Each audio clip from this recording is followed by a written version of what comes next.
Comment trouver un bon partenaire amoureux, quelqu'un qui me mérite vraiment? Je rencontre sans cesse le même type d'homme, avec qui j'ai toujours les mêmes problèmes. Jusqu'à présent, tous mes partenaires n'étaient pas disponibles, pas attentionnés, ils ne me soutenaient pas et n'étaient pas prêts à s'engager. Quand j'y repense, on dirait que tous les hommes avec qui je suis sortie étaient tous la même personne avec des visages différents. Pourquoi c'est comme ça? Eh bien, c'est un problème très commun que vous décrivez là. D'une manière globale, la réponse à vos questions est la souffrance émotionnelle. La souffrance émotionnelle?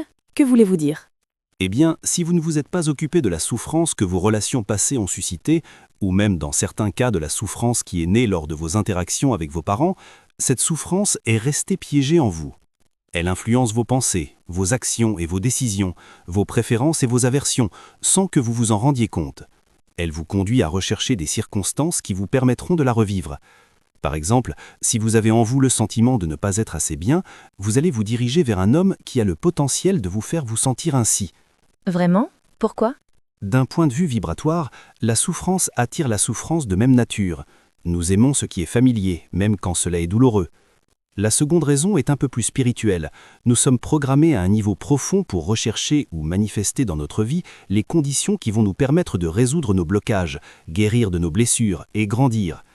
Quand vous rencontrez un partenaire potentiel, une partie de vous dont vous n'êtes pas consciente lit son énergie. Si à un niveau subconscient vous vous rendez compte que cet homme n'est pas en mesure de vous faire revivre ou d'amplifier la souffrance que vous abritez en vous, vous allez le rejeter ou saboter votre relation avec lui. C'est la raison pour laquelle tant de femmes aiment les mauvais garçons. C'est vrai qu'ils sont plus amusants, mais la raison la plus profonde est qu'elles veulent revivre la souffrance qu'elles portent en elles. Certaines femmes vous diront ainsi en parlant d'un homme qui leur fait la cour « Il est gentil, et il semble parfait pour moi en théorie, mais il est un peu fade, il ne me fait pas vibrer. » Eh bien, vibrer signifie souffrir, et la fadeur, c'est la paix et le calme, l'absence de conflit que cette relation vous réserverait.